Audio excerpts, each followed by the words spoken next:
All right. Well, we're back again, and this time we're going to be talking about Jonathan Swift, another one of the very great writers of the 18th century, or neoclassical period, as we usually call it, when we're talking about culture and the arts, including, of course, literature. And so today, as we move from Alexander Pope to his good friend Jonathan Swift, we recognize, first of all, that both of them were engaged in politics, not in a major way. They weren't high-ranking members of government, but both of them were involved in politics, especially in Tory politics. You remember the distinction between Whigs and Tories? You know, students of American history will remember that the Tories were those who were in favor of the king and the rule of British monarchy in the North American colonies, and Whigs tended to be much more inclined towards democratic changes in the government. Now, that doesn't mean that Whigs back home in England were all in favor of the American Revolution, because that was by no means true. Nevertheless, there was this general kind of distinction between Whigs and Tories.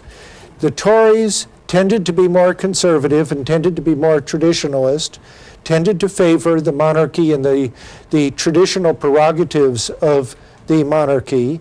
That doesn't mean that they didn't want to participate in the parliamentary government that was emerging after the restoration of Charles II in 1660, and with the reforms of Parliament that took place during the 18th and then the 19th centuries.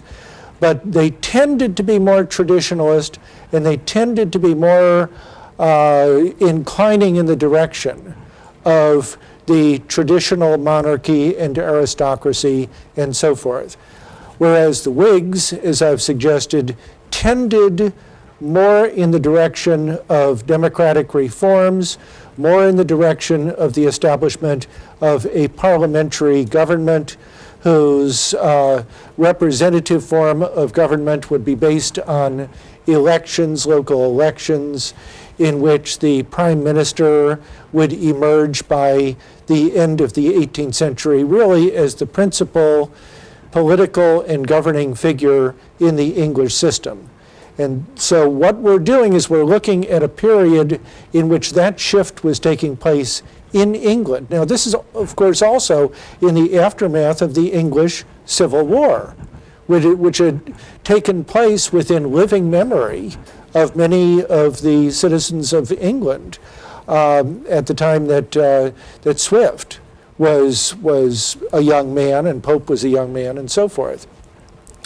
So they tended more in the Tory direction, and Swift actually was politically active in service to the Tory party. He, in terms of his education, well, his birth, he'd been born in Ireland, but he was Anglo-Irish. He was Anglo-Irish.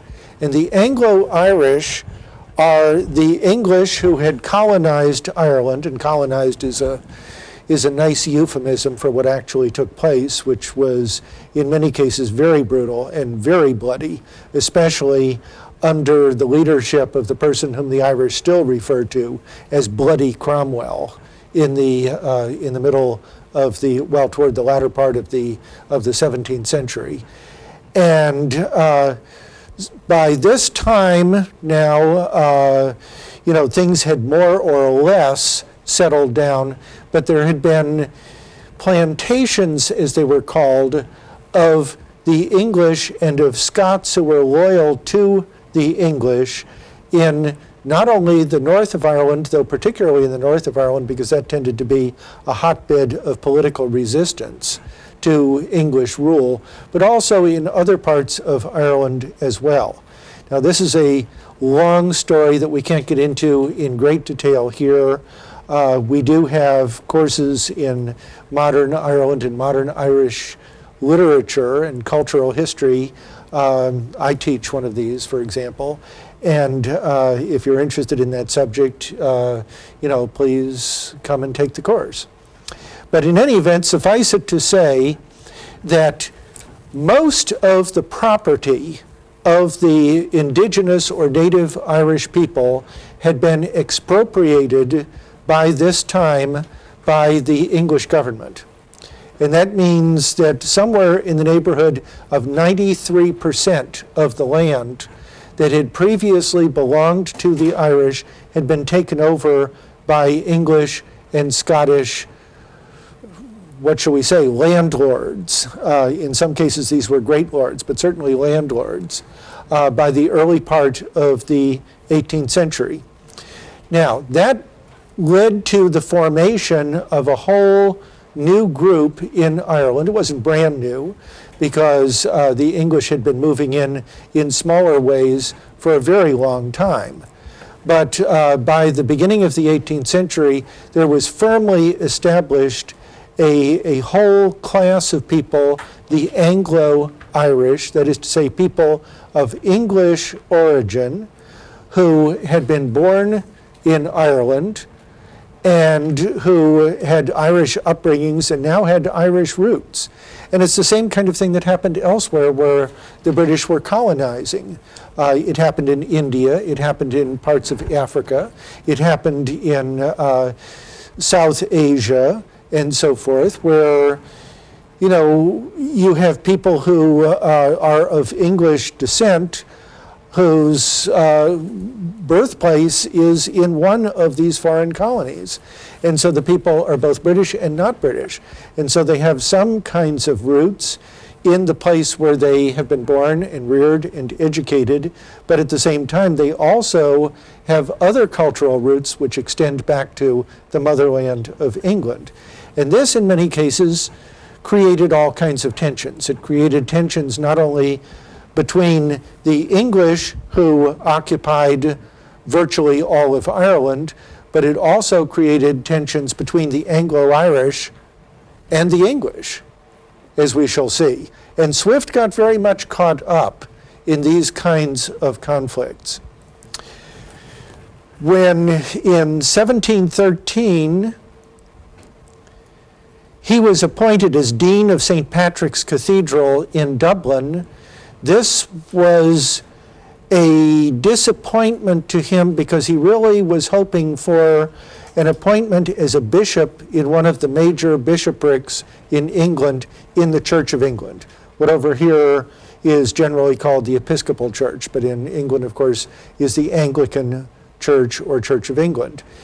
And he did not get that kind of preferment, as it was called in those days, and he was made dean of the cathedral in St. Patrick's, which meant the dean of a cathedral is not the bishop.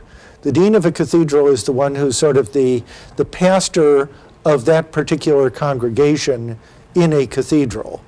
But the cathedral in a cathedral town and in a bishopric is presided over by a bishop. Now, this was a disappointment to Swift, and shortly after he was appointed Dean of St. Patrick's Cathedral in Dublin, Queen Anne died, and with Queen Anne's death in 1714, there was a general collapse of the power of the Tories. And the Whigs took over a majority in Parliament, and they ruled in Parliament for decades to follow. And that led to all kinds of parliamentary reforms because, of course, as I've said earlier, the Whigs were essentially a pro-parliament and pro-limited democracy party. So, what did this mean in terms of Swift and his career? Well, St. Patrick's Cathedral is not, as one might think, a Catholic cathedral. You know, we think of Ireland as at least very largely a Catholic country, and it is, of course. But Catholics at this time were, generally speaking, not legally permitted to own property or to own office. And there were some who managed to get around the law by various kinds of legal subterfuges and political deals. But nonetheless, the vast majority of the Irish were Roman Catholic, but they were also disenfranchised. And that was a situation that lasted until the 1830s. So we're talking about over 100 years later. After Swift went. And the cathedral, St. Patrick's Cathedral in Dublin, is called a cathedral or church of the Church of Ireland.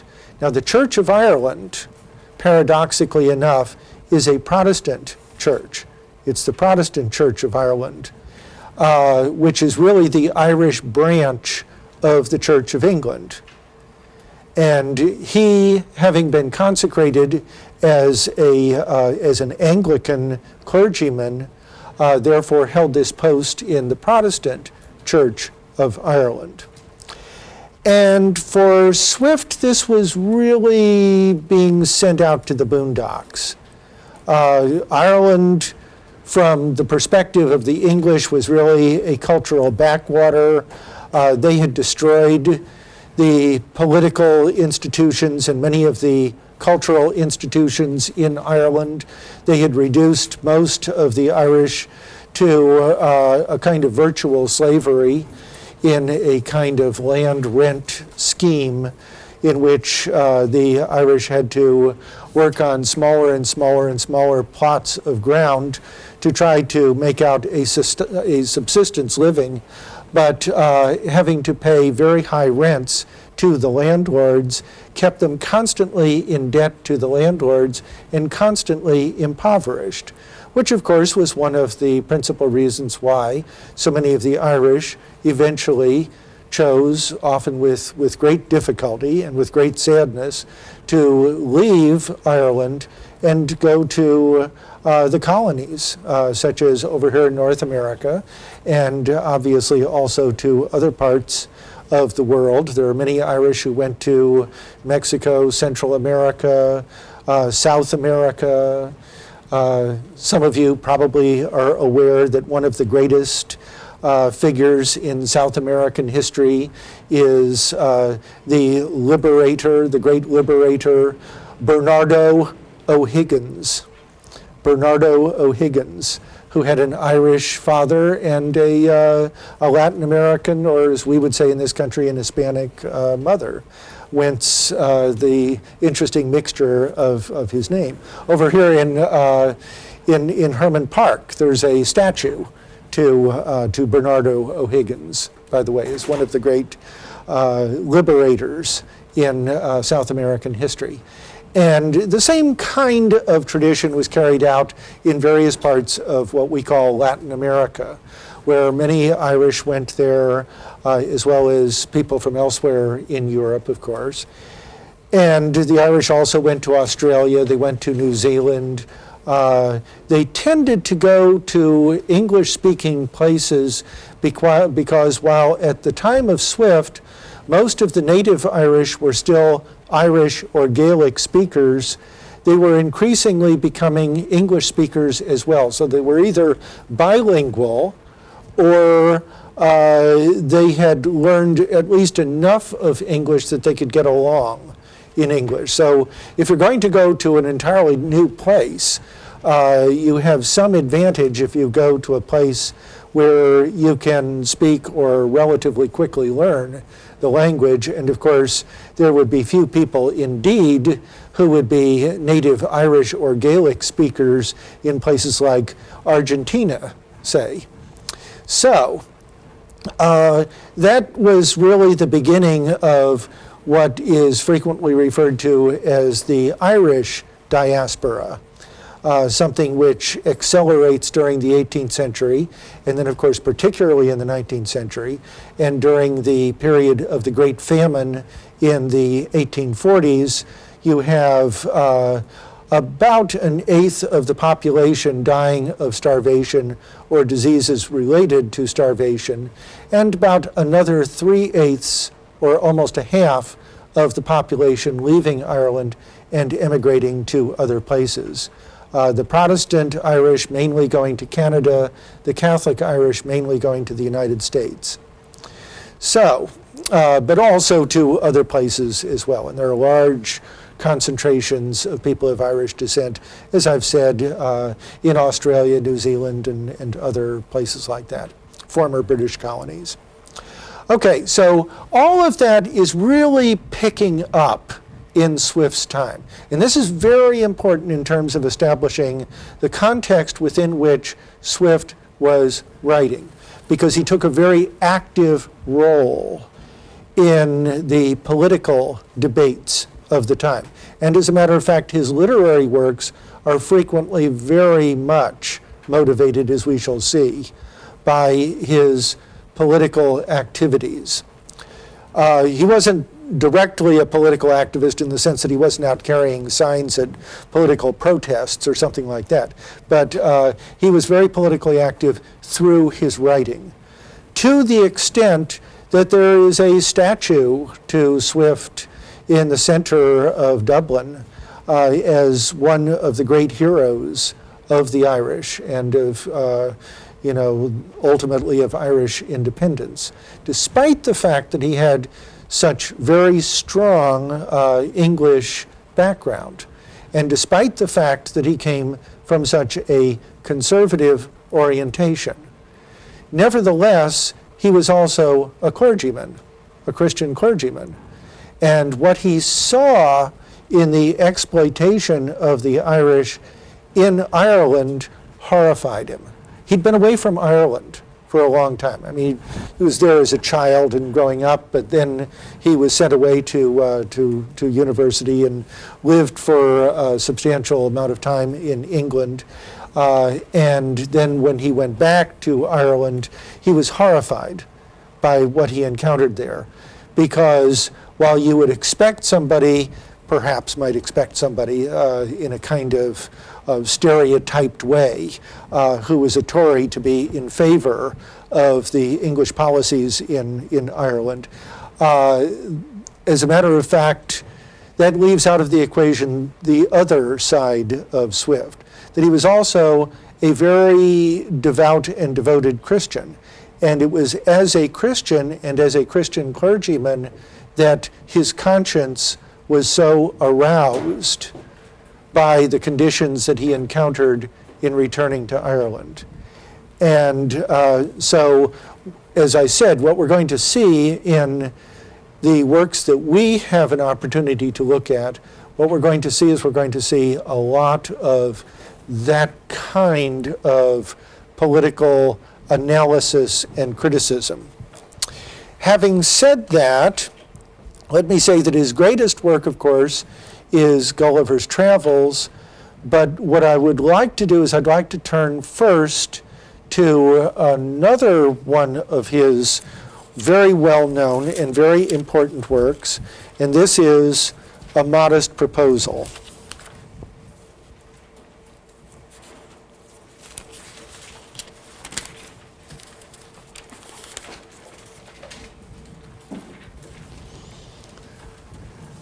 A Modest Proposal.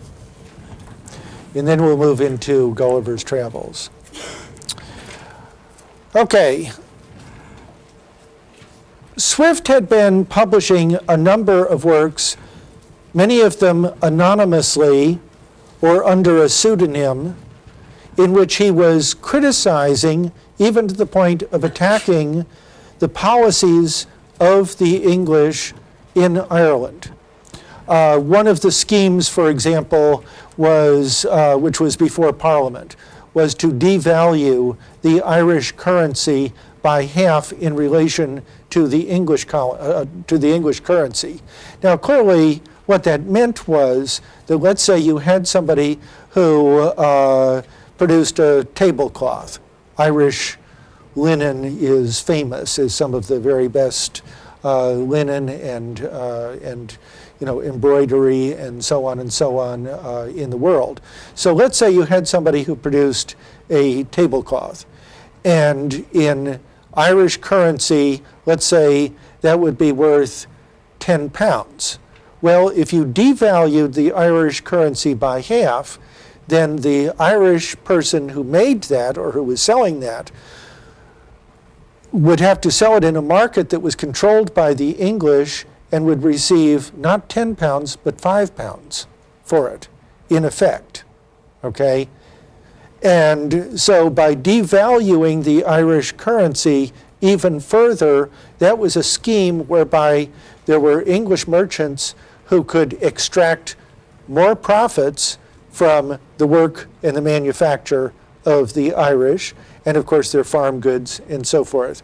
But at the same time, the Irish, of course, would become more and more impoverished as a consequence. So it was schemes like that that got Swift really going. And the fact that there were all over places like a big city like Dublin, but also elsewhere in the countryside, there were people who were literally starving to death and were reduced to what? To petty thievery in some cases, in order simply to get some bread so that they could try to stay alive and feed their families, to prostitution, because there were people who were driven to the most desperate measures in order simply to try to stay alive or to keep their children alive. And of course, because some, not all of course, but some of the Irish were engaged in such criminal activities, this lent yet further credibility from the point of view of some of the English to the claim, oh, well, these people could never really be civilized. I mean, look at them. They're lazy, they're shiftless, they're stupid. They were not permitted to go to school, by the way. So they're stupid. They were forced to learn English, which of course they only in the initial stages would learn haltingly. They could not go to the Catholic Mass or other religious services by law, by the way. And so they were simply a barbarous people, okay? How could you possibly trust them? So it's the same kind of strategy which is often used for an oppressed people. You blame them. You blame the victim, in effect. It's the kind of thing that Edward Said, the now unfortunately late Edward Said, that brilliant Palestinian-American literary critic and cultural critic, developed in his path-breaking book called Orientalism, which is an extraordinary book, done in our time, by the way, in which he analyzes the mechanisms of this kind of oppression in great detail. Okay, so here is Swift now. And yes, he's a conservative guy politically and in some ways socially and culturally, but he's also a person of conscience. And his conscience is deeply offended by what he is encountering in the exploitation of the poor in Ireland. And one of the things he produced was this famous little work called A Modest Proposal. Now, in A Modest Proposal, he is adopting a certain kind of persona. And let's not go to the PowerPoint yet, but I'm just going to jump ahead here to, okay. Now we can go to the PowerPoint. Okay, this follows, first of all, his earlier essays, which he called letters, that were supposedly written by a drapier. A drapier would be somebody who made cloth and so forth, and cloth products, as a critique of the economic exploitation and devastation of Ireland.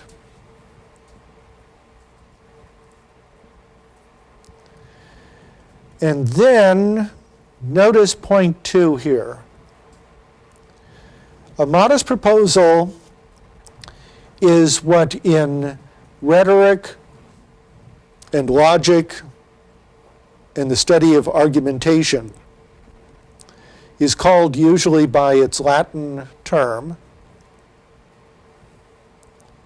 a reductio ad absurdum. A reductio ad absurdum. It doesn't take much to realize that what that means in English is a reduction of one's opponent's argument to absurdity.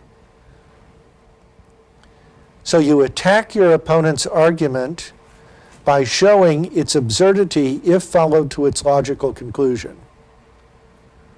You say, okay, you're advancing such and such a policy. Okay, let's just see where that would lead if we were to adopt your proposal.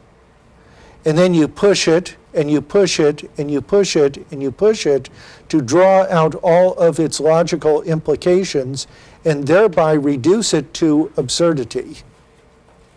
The idea then being that no reasonable person would be willing to accept the more moderate form of what had been originally proposed. Does that make sense? Everybody follow me? And rhetoric in general is what? I'm going to be using the term a lot today. What does the term rhetoric mean? I mean, everybody's taking a course here. You've had at least freshman English in which you talked a lot about rhetoric, right? What is rhetoric? Surely not. Argument. Okay, it's argument, right? Could you expand on that just a little bit? Just argument, an attempt to sway someone else to a different opinion using language. Okay, that's good. That's good. What Aristotle says in his classic definition in his work entitled Rhetoric is that rhetoric is the art of figuring out what strategies will be most effective to persuade a particular audience in a particular situation. The art of figuring out what strategies will be most effective in persuading a particular audience in a particular context to accept a particular conclusion or policy or idea. Okay? So whenever we talk about rhetorical strategies and devices and so forth, what we're really talking about are the means by which we attempt to persuade one another. Now, sometimes the term rhetoric has taken on negative connotations, hasn't it? Where we say, for example, oh, that's just rhetoric, when we hear some politician trying to flim-flam us. Or the assistant of some politician trying to flim-flam us, and we say, oh, well, that's just rhetoric. Okay? That's to use the term in its negative sense. But there's also a much more positive, or, if you wish, neutral sense, in which it is what Aristotle says. It's simply the means by which we try to persuade one another. Now, when we look at something like Swift, clearly Swift is trying to persuade his audience, which is not the Irish. I mean, the Irish are going to agree with him. He's speaking on behalf, he's writing on behalf of the Irish to try to persuade the English people who are reasonable and people of conscience. Okay? Reasonable people and people of conscience, first of all. Not just the exploiters. They're not likely to be persuaded. And so he's going to use certain rhetorical strategies to try to carry out this persuasion. Now, he uses a persona. Now, the word persona, we would like to translate simply as the English word person, wouldn't we? That doesn't quite work. The classical sense in which the Romans, basing themselves on the Greeks, used the term persona was for a role as a role in a play. A role in a play. Now, if I were to take a part in a play, I'm hoping, depending on the part I was taking, that you would not confuse the real me with the part that I was playing, right? Like, what if I played a bad guy? I mean, I hope that I'm not a bad guy, but maybe if I were a skillful enough actor, I could play the role of a bad guy. Okay? So the term persona in ancient drama was the term that was used for a mask. And some of you who know something about the history of drama probably know what I'm talking about. That in the ancient world, certainly with the Greeks, to a certain extent also with the Romans, the actors used to wear masks so that the same actor could actually adopt more than one mask and play more than one role. And as a matter of fact, that's how they did it in these little repertory companies, is that they had a limited number of actors, and so one actor might play 2 or 3 roles. But each time the actor came out, the actor would be wearing a different mask. And so by convention, you would understand, oh, well, now the actor is playing so-and-so. And as far as we know, there weren't any women who played the female roles in those plays. And so there would be males who would be playing the female roles, which in comedy, of course, always allowed, as I mentioned when we were talking about Shakespearean comedy earlier on, always allowed for certain kinds of jokes, having to do with transgendering and so on and so on. Okay. By the way, since I mentioned that, and mentioned it once again in connection with Shakespeare, especially Shakespeare's comedies, some of you probably saw the film Shakespeare in Love, right? In which you have the female actor who's going to play a male role. Well, it's doubtful that something like that ever really could have been pulled off. And there's no evidence whatsoever that anything like that ever was pulled off. I mean, possibly it was. You can't disprove it. But it's quite unlikely because the penalties were extremely severe for any theater owner or head of a production company who tried that sort of thing. The theater, first of all, would have been closed in Shakespeare's time.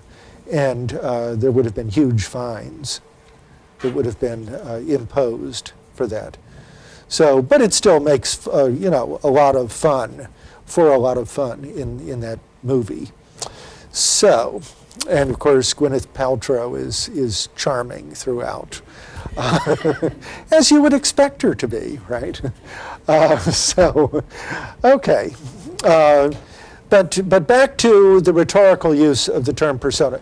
Very early on, the Greek and Roman rhetoricians, that is to say, teachers of the art of persuasion, came to recognize the usefulness of this concept.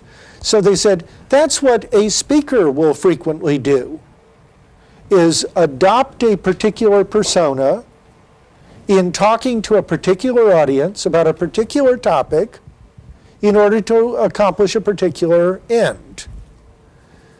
So that you will find, it's always easy to use politicians, isn't it?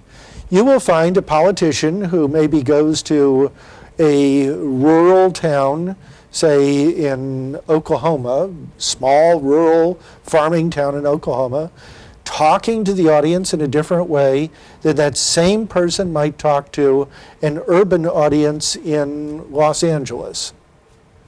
Okay?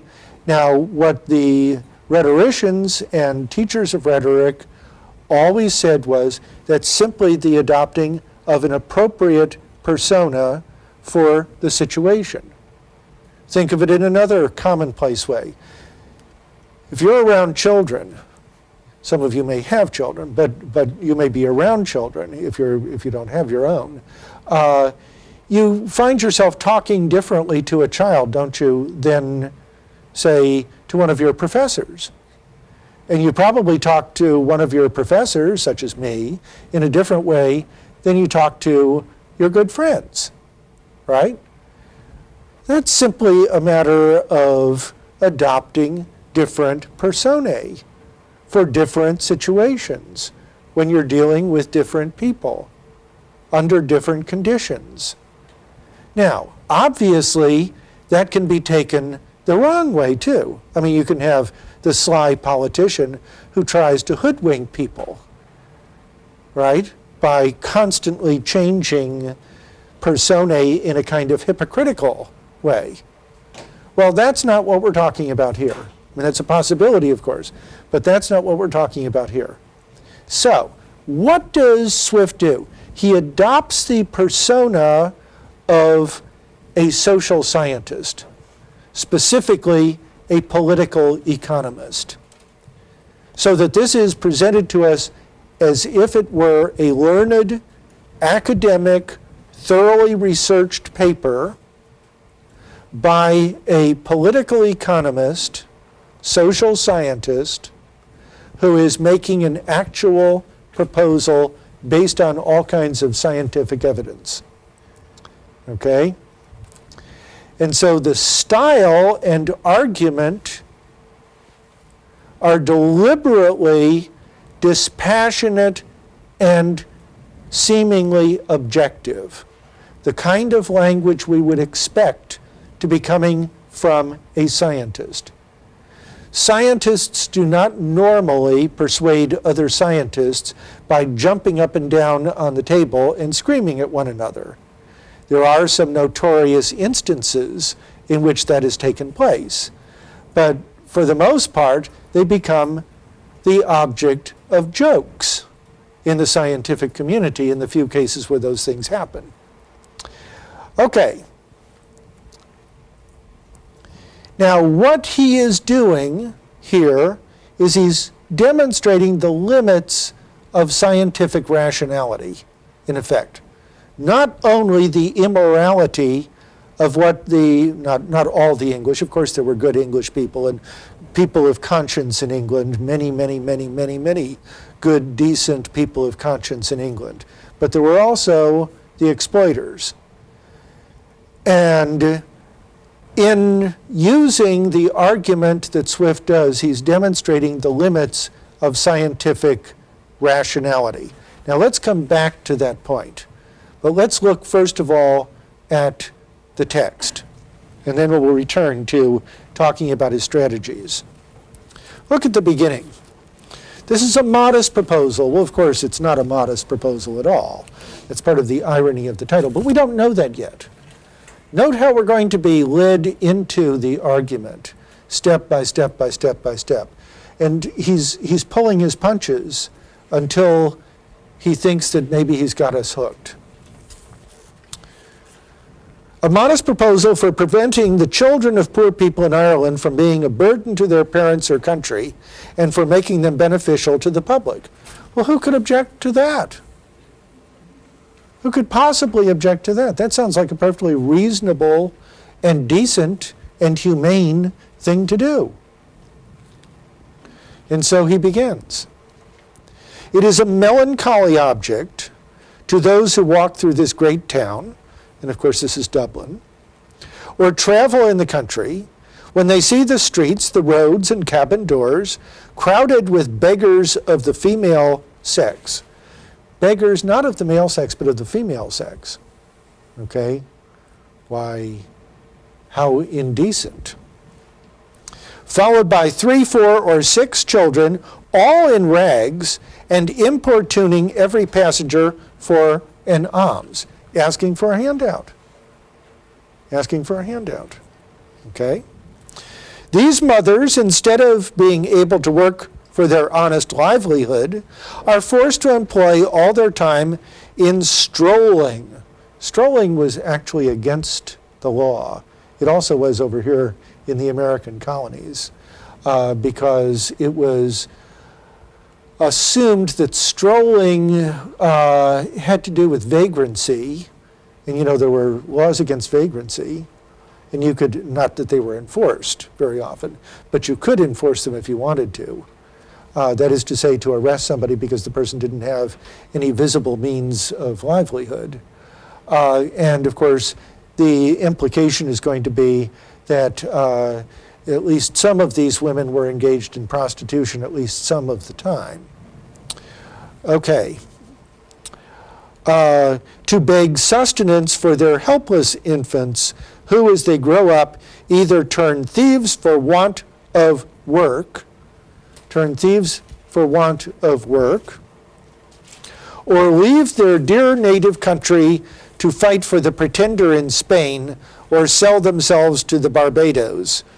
To fight for the pretender in Spain was the last of the Stuarts. Well, not quite the last of the Stuarts, but James II had been deposed in the so-called bloodless or glorious revolution of 1688. Remember, I told you that in 1660, the monarchy was restored in the person of Charles II.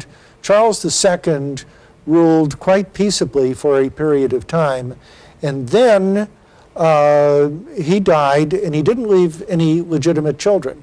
He left quite a large number of children, but no legitimate children. But to his credit, his illegitimate children he recognized as his children, and he made all kinds of good deals for them, so they weren't simply left out in the cold. But they couldn't, under English law, they couldn't inherit the throne. So the throne passed to his brother. Well, the problem was that his brother was a Roman Catholic. And by that time, it was impossible that Roman Catholicism could have been brought back and reimposed on England. I mean, the Protestant Reformation had been going on now for a century and a half. And the vast majority of the English now were Protestant and took that very, very, very seriously. So he was deposed in 1688 after only 3 years of rule, and that's when William and Mary came to the throne. Mary was a Stuart, as were the two Jameses and the two Charleses, originally derived from Mary, Queen of Scots. So they were Stuarts, whose ancestry went back to Scotland, but they were the monarchs of England. And so Mary, however, was not considered completely safe by many of the political, big-timers of that period. And so they married her to William of Orange, who was a safely Protestant Dutchman. And so this is the only time that there's been a co-monarchy in English history, where you actually had a king and queen as co-monarchs. So anyway, James II got out of the country, first went to Ireland, suffered terrible, terrible military defeat there, and then went to Spain and elsewhere. And so he's the one referred to often as the pretender by those who are now in charge in England. So people either go off to fight for the pretender in Spain, these are the Irish, or sell themselves to the Barbados, sell themselves into, it wasn't exactly slavery, but it was a kind of indentured service, which would be slavery in effect for a period of time. Not for the rest of your life, but for 5 years, 10 years, whatever it would be.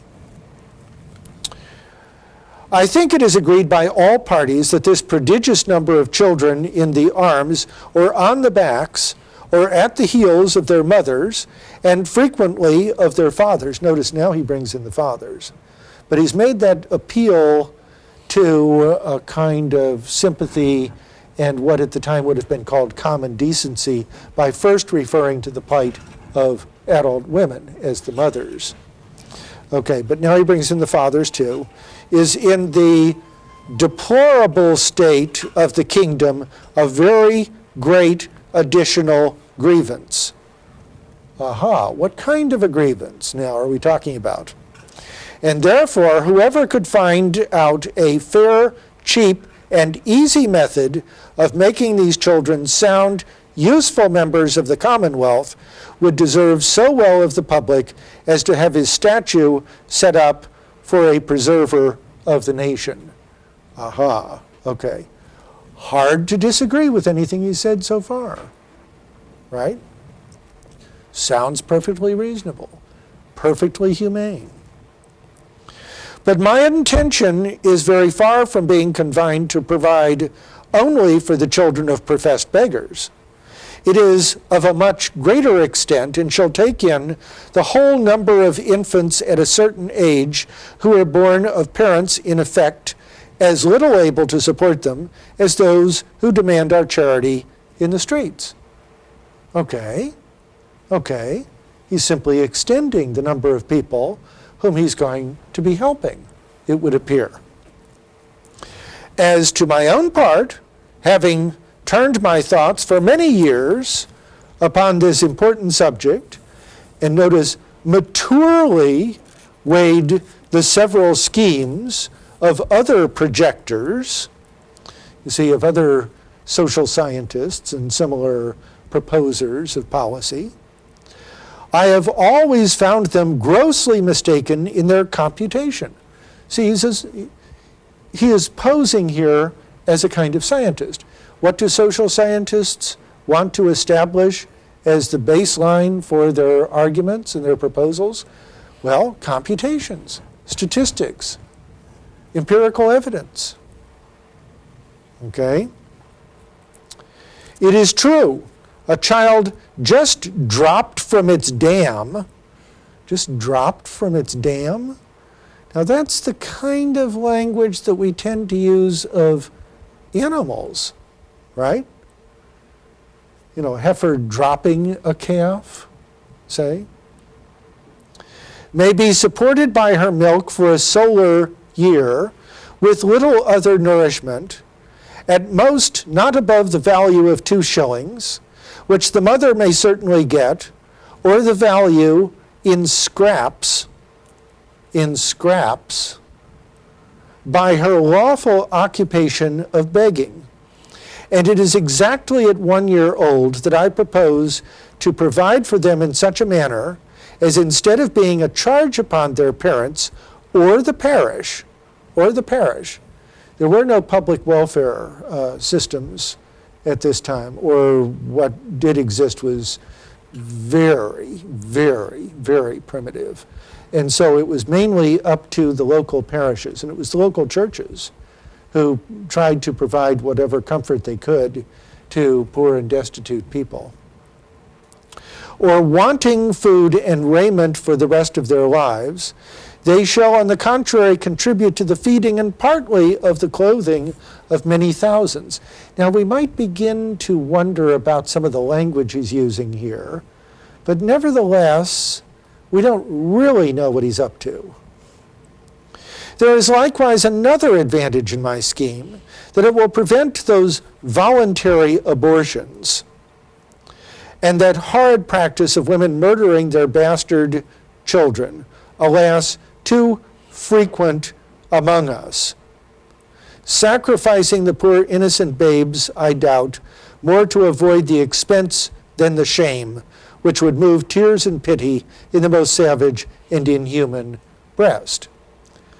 So, he also is going to make a moral claim here, that the improvements that he is going to make in the lot of mothers and fathers, but mainly mothers and children, will also make it unnecessary, at least economically unnecessary, for women to have abortions. The number of souls in this kingdom, being usually reckoned 1.5 million, of these I calculate there may be about 200,000 couple whose wives are breeders. Breeders? You know, what are we talking about here? Breeders?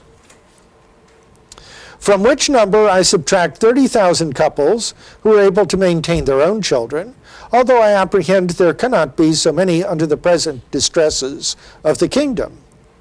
But this being granted, there will remain 170,000 breeders. I again subtract 50,000 for those women who miscarry, or those children, or whose children die by accident or disease within the year. There only remain 120,000 children of poor parents annually born. The question, therefore, is how this number shall be reared and provided for, which, as I have already said, under the present situation of affairs is utterly impossible by all the methods hitherto proposed. And so, for we can neither employ them in handicraft or agriculture because they're too young. We neither build houses, I mean in the country, nor cultivate land. They can very seldom pick up a livelihood by stealing till they arrive at 6 years old, except where they are of towardly parts. Although I confess they learn the rudiments much earlier, during which time they can, however, be looked upon only as probationers in the art of stealing, as I have been informed by a principal gentleman of the county of Cavan, who protested to me that he never knew above 1 or 2 instances under the age of 6, even in the part of the kingdom so renowned for the quickest proficiency in that art. I am assured by our merchants that a boy or girl before 12 years old is no saleable commodity. And even when they come to this age, they will not yield above 3 pounds. This is in money. Or 3 pounds and half a crown at most on the exchange, which cannot turn to account either to the parents or the kingdom, the charge of nutriment and rags having been at least 4 times that value. I shall now therefore humbly propose my own thoughts, which I hope will not be liable to the least objection. And notice with all of this computation, what it sounds like is something that is very carefully and analytically worked out with all of the available empirical evidence by someone who is trained and well-trained as a social scientist. And it's on that basis that he is going to make his modest proposal. I have been assured by a very knowing American, of course an American, of my acquaintance in London, that a young healthy child, well nursed, is at 1 year old a most delicious, nourishing, and wholesome food, whether stewed, roasted, baked, or boiled, and I make no doubt that it will equally serve in a fricassee or a ragout. Now this, of course, is what he's been leading up to all along.